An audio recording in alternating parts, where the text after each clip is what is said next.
उपासक कब समझे कि हमारी भक्ति चरम लक्ष्य में स्थित हो गई है?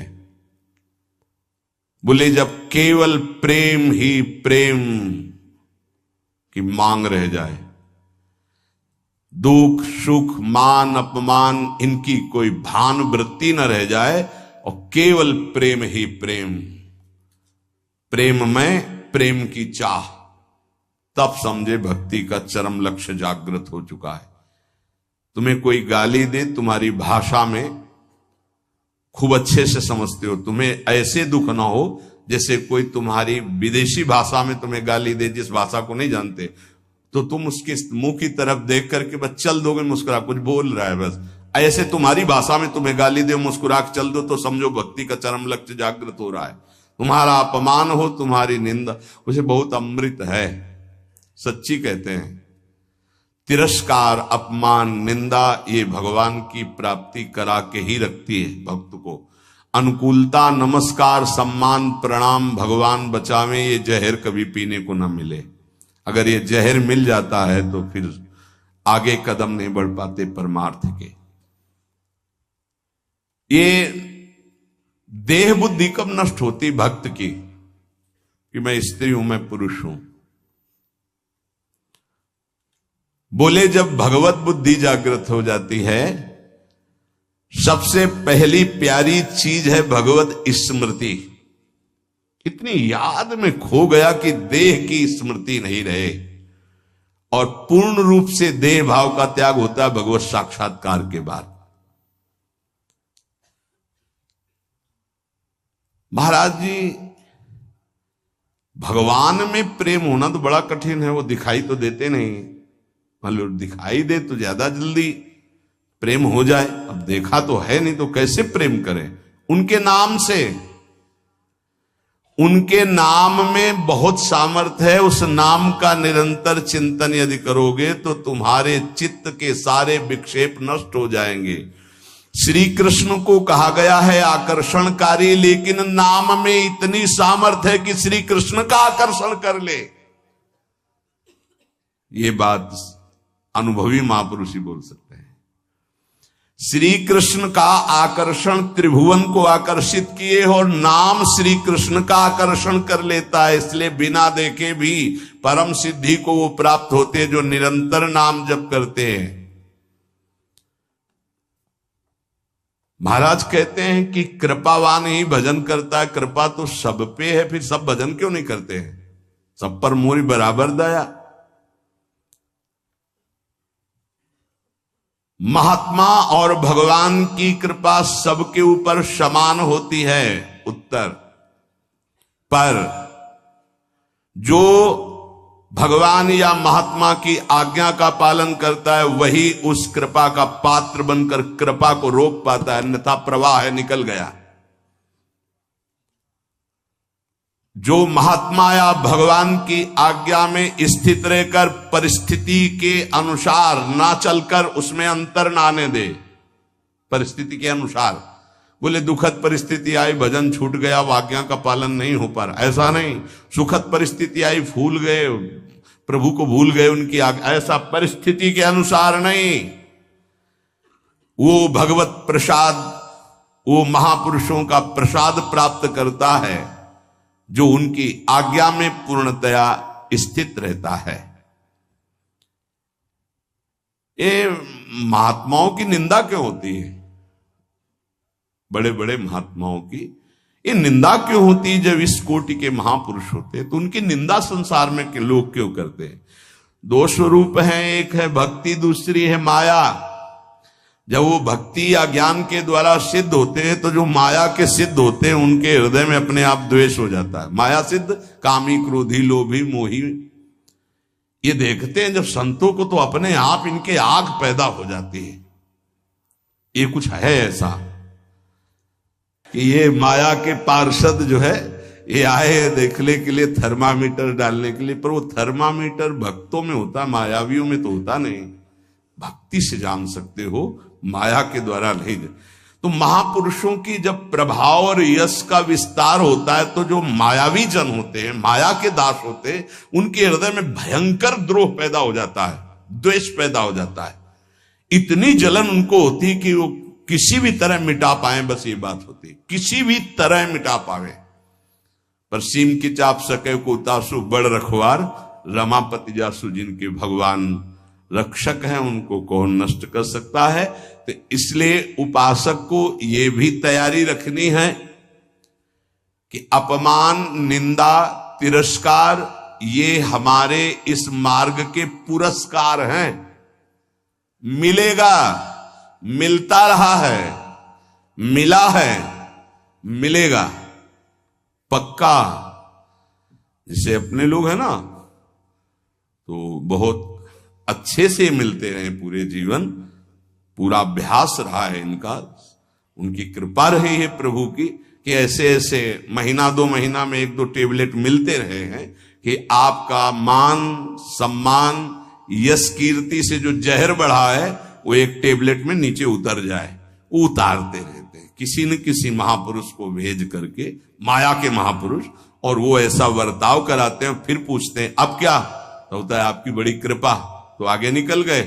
हम ही थे और कोई नहीं था, हम ही थे और कोई नहीं था। ये तो हम आपसे प्रश्न कर रहे थे। साधक इस बात पे सावधान रहे कि जब उसकी निंदा हो, अपमान हो, तो समझे कि मेरे प्रभु मेरे सामने पढ़ा करके जगत गुरु अब वो प्रश्न कर रहे हैं, मुझे सहन करके आगे निकलना है। जहां सत्य मार्ग की चर्चा मिले तो सुनो, नहीं तो नाम जप करो, एकांत सेवन करो। ऐसी कोई बात मत सुनो जो नाम रूप लीला धाम से आपको विलग कर दे, नहीं तो जीवन की बड़ी भारी हानि हो जाएगी। और उपासक अपने आराध्य देव को सबके दर्शन से बचावे, ये बड़ी गूढ़ बात हम आपको कह रहे हैं। अब जब खुल करके जैसे यहां सेवा हो रही हो बात अलग है, जब उनका आदेश हो जाए, नहीं तो अपने आराध्य देव के दर्शन से, जैसे कहते हैं ना सबकी श्री जी, सबकी श्री जी नहीं है तो हमारी श्री जी है। हम चाहेंगे तो आपको दर्शन करने देंगे, अन्यथा नहीं करने देंगे, इस पे तुम्हारा अधिकार नहीं है। अपनी जो श्री जी हैं इस पे केवल अपना अधिकार है। पूज्यपाद शिवड़िया बाबा जी महाराज, परमात्मा सर्वव्यापी सबकी वस्तु है पक्का, पर प्यारे लाड़िले प्रभु अपनी वस्तु हैं।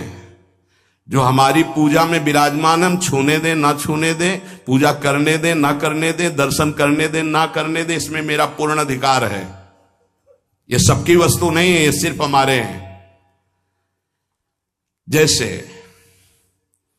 पृथ्वी पर सबका अधिकार है, लेकिन उस पृथ्वी में हमने मकान बना लिया, अब मेरा अधिकार घुसने दे ना घुसने दे, आने दे अंदर ना आने दे। पृथ्वी पर सबका अधिकार, परमात्मा पर सबका अधिकार है, लेकिन जो हमने प्रभु की सेवा विराजमान की, इस पर सिर्फ मेरा अधिकार है।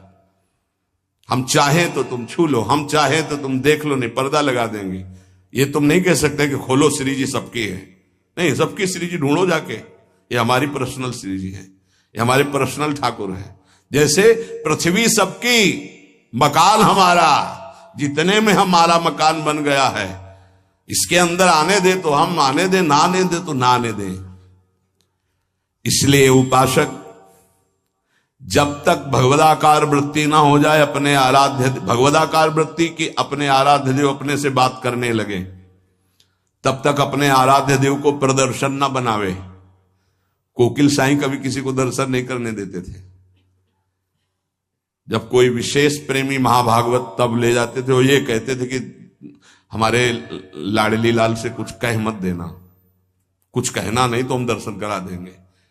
क्या मतलब, वो मूर्ति समझ रहे हैं, देखो जरा, वो खेल रहे हैं, तुम कुछ बोल दोगे वो तुम्हारी तरफ आकर्षित हो जाएंगे, परस्पर उनके खेल में कुछ बोलोगे नहीं, बस चुपचाप दर्शन कर लो। तो वो महाभागवतों से अन्य का तो प्रवेश ही नहीं था।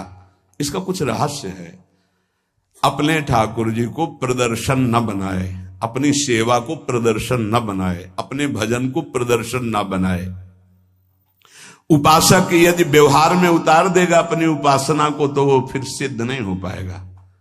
जब तक अपने आराध्य देव से बात ना होने पावे, तब तक आराध्य देव गुप्त ही रहने चाहिए। और जब आराध्य देव से बात होने लगे, फिर उनकी इच्छा है कि चलो हम मंगल, तो बात अलग।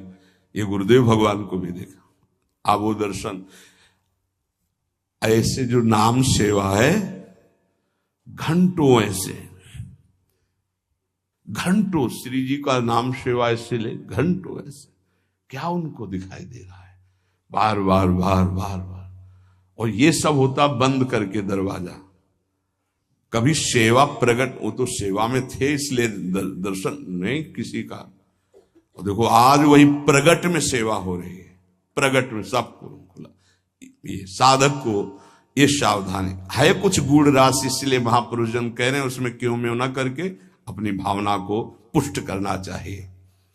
और ये ध्यान रहे कि भगवान को भोग पाने की इच्छा नहीं होती, क्योंकि वो नित्य तृप्त पूर्ण काम है। भक्त का भाव भगवान की भूख लगाता है। जैसे भोजन की खुशबू जो है, भूख ना लगी हो तो भी लग जाएगी ना, बढ़िया ऐसे बने हो तो देख के लगे चलो भाई। ऐसे ही भगवान के अंदर भूख पैदा होती भाव से, भक्त का भाव। अगर भाव नहीं है तो पूज्य बाबा कह रहे भगवान नित्य तृप्त पूर्ण काम है, उनमें कभी भूख पैदा नहीं होती। जब सेवा करने वाला देखा है हमने कि 2 रोटी और सबसे भूख लगा, फिर गरम गरम रोटी घी लगा के दौड़ के जा रहे हैं, एक एक परोसते जा रहे हैं, ऐसे एक साधक छोटे छोटे टुकड़े करके पवाते जा रहे हैं, एक व्यजन कर रहे हैं, पंखा कर रहे हैं, बीच बीच में थोड़ा अनुकूल जल पिलाते हैं, कभी मीठा पवार के भाव। ये नहीं कि थाल ऐसे रख दिए, पर्दा लगा दिया और चले गए ऐसे। और कुछ लोग तो सुबह चिरौरी और गिलास में पानी रख दिया और फिर शाम के हटा दिया। ऐसा तुम्हारे साथ बर्ताव हो किसी रिश्ते नातेदार के यहाँ तो क्या होगा? जिस कमरे में हो उसी 4 पाई के समीप आकर के एक टेबल रख दे, वो एक गिलास पानी, थोड़ी चिरौरी रख दे, पर्दा लगा दे बाहर से, या तो दरवाजे में ताला। अब कैसा लगेगा? आप तो पाव बाल भोग में हलवा और चाय और बिस्कुट और ये वो, और ठाकुर जी के आगे छोटी कटोरी में चिरौरी रख दी। परिणाम क्या होगा जानते हो? हाँ, अपराध बनेगा, क्योंकि सेवा विराजमान की हो, परिणाम में आपको फिर संकट घेरेंगे, परेशानी आएगी। अगर ठाकुर जी घर में विराजमान की हो तो अपने पर्सनल ठाकुर जी हैं तो वो वैसे हैं जैसे लाडला पुत्र अपना पुत्र। कैसे? अब कोई कोई महानुभाव तो कि अब हम बाहर जा रहे हैं, पड़ोसी को दे दिए, कभी दो पुत्र अपने पड़ोसी को? दोगे पुत्र? अगर देने की भी बात आ गई तो हृदय हमारा कहेगा नहीं। वो कैसे प्यार करेगा जैसे हम प्यार करते हैं। हमारे साथ ठाकुर जी जाएंगे या ठाकुर जी की व्यवस्था होके घर में ही कोई एक रहेगा? अब हम कहते हैं साथ रखो, पर ठीक है, फिर उनका सम्मान भी रखो, उनको ऐसे सम्मान से रखो ठाकुर जी को साथ ले जाते हुए जैसे ठाकुर जी को रखा जाता है। सेवा का मतलब है स्वामी अधीन हो जाते हैं, बहुत बड़ी बात है जो सेवा विराजमान करना है। देखा जाता है ठाकुर जी बहुत ऐसे हो गए, ऐसे तो सेवा बताती है कि तुम ठाकुर जी को प्यार नहीं करते, तुम तो ऊपर से बहुत चिकने सब लगाए, ठाकुर जी कैसे, उनका कैसा चेहरा होगा? इसका मतलब सेवा बताती है कि तुम कैसे सेवा कर। इसी सेवा से प्रभु की प्राप्ति हो जाएगी। भावपूर्वक भोग लगाओ तो उनको भूख लग जाएगी, भावपूर्वक आभूषण पहराओ तो तुमसे कहने लगेंगे। कितने भक्तों से ठाकुर जी बात करने लगते हैं जो तन्मय हुए,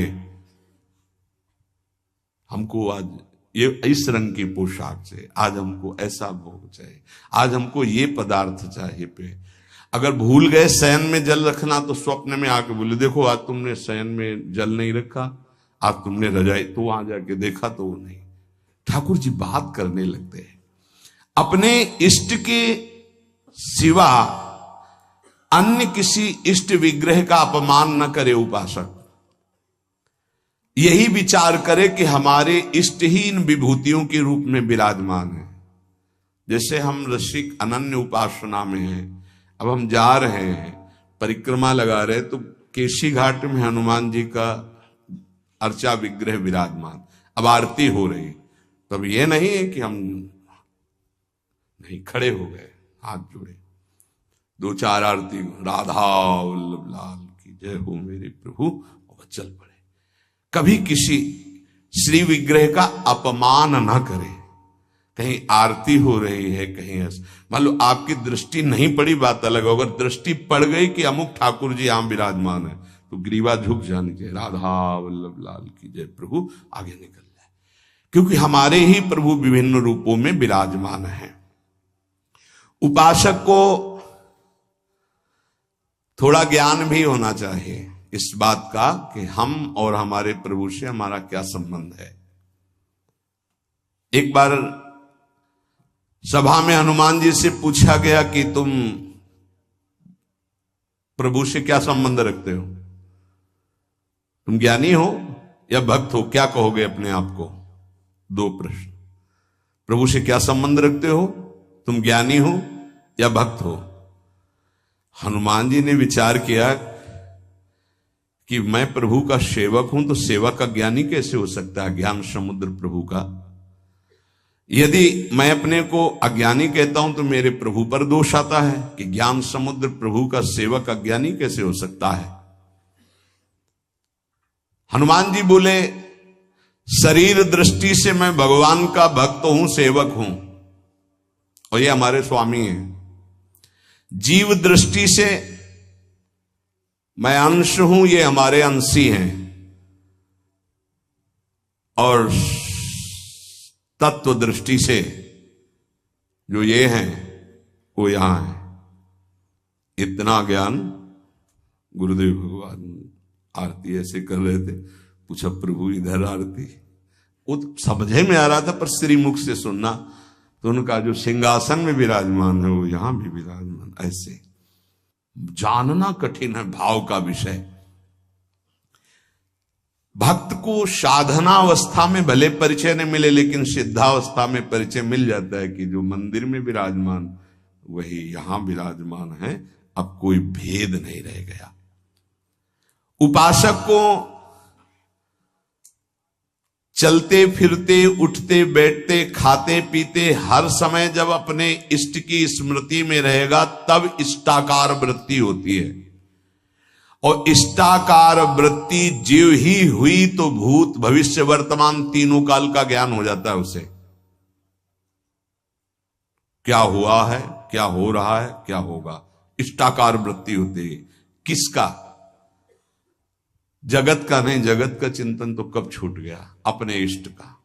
पूर्व में क्या लीलाएं हुई, वर्तमान में क्या हो रही, आगे क्या होने वाली है, ये ज्ञान प्राप्त हो जाता है। जहां कृष्णाकार भगवदाकार इष्टाकार वृत्ति हुई, फिर उसके लिए कुछ दुर्लभ नहीं रहता।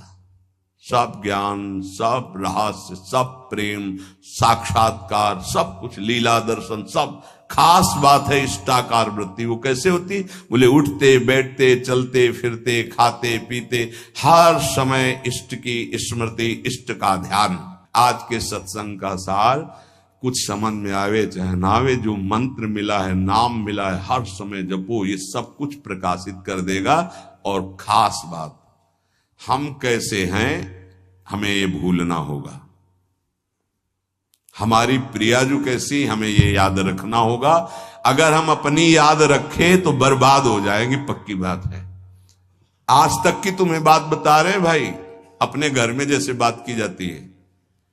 अगर इस मार्ग में चलना है तो यहां क्या हो रहा है, यहां क्या होना चाहिए और यहां क्या होगा, ये तीनों जिम्मेवारी हमने अपने प्रभु को दे रखी है। और हम चैन से सोते हैं। जो हो रहा है वो आप कराओ, जो होना हो वो भी करवा लेना।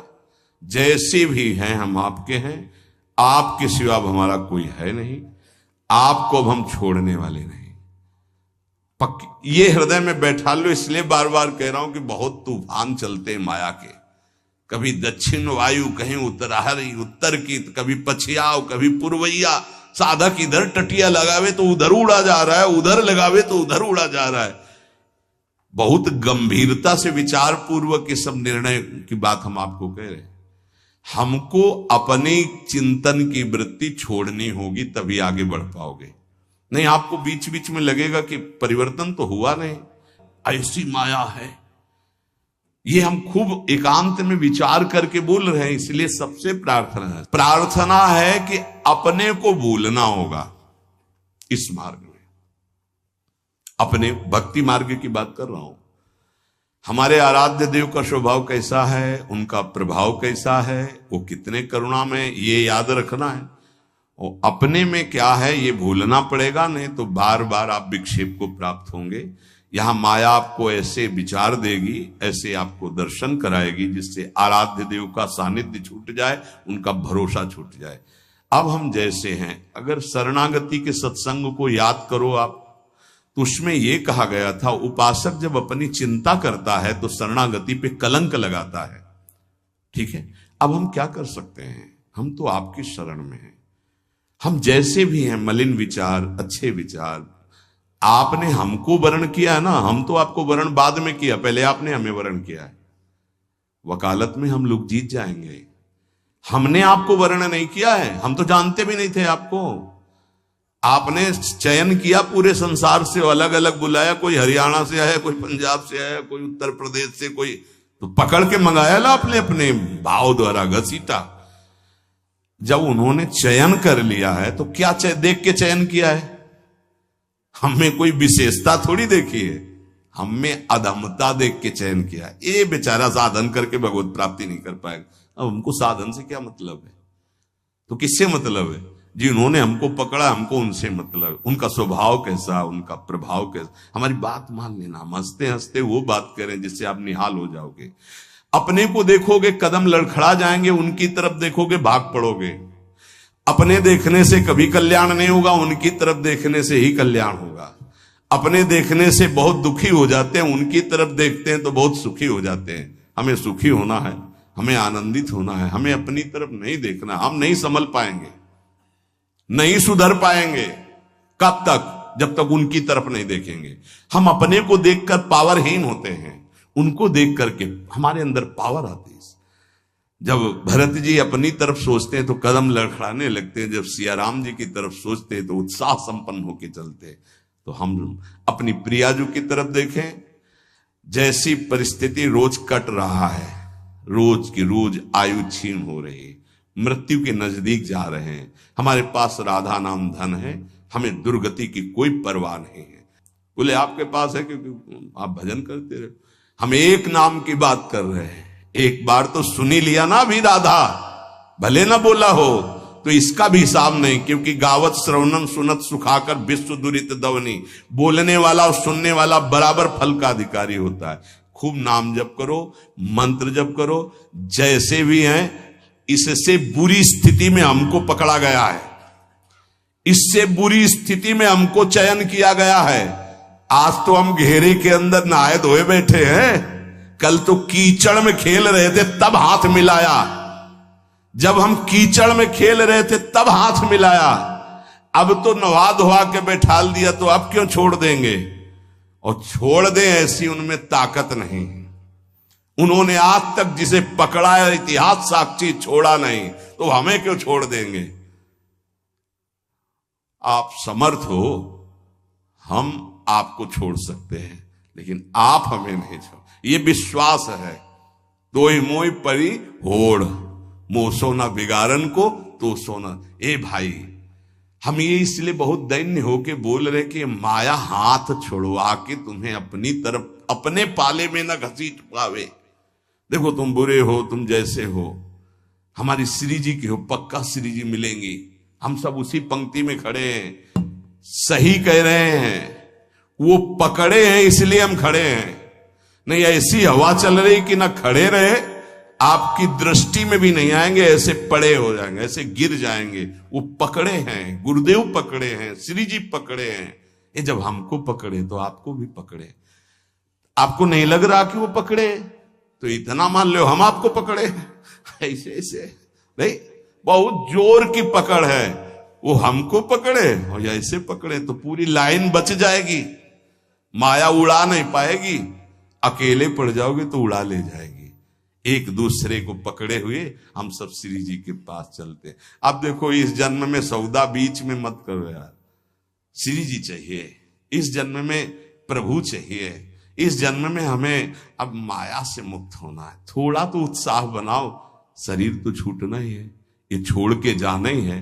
उत्साह बना लोगे तो धनी होके चलोगे धनी के पास, नहीं फिर आएंगे यमराज के दूत तो मार डंडो ले जाएंगे बेमतलब गलत दिशा में। इसलिए हमारा कोई अन्य योनि न मिले, अगर हमें जन्म मिले तो मनुष्य जन्म मिले और भगवान की आराधना करूं, आराधना करके पुनः उनको प्राप्त करूं।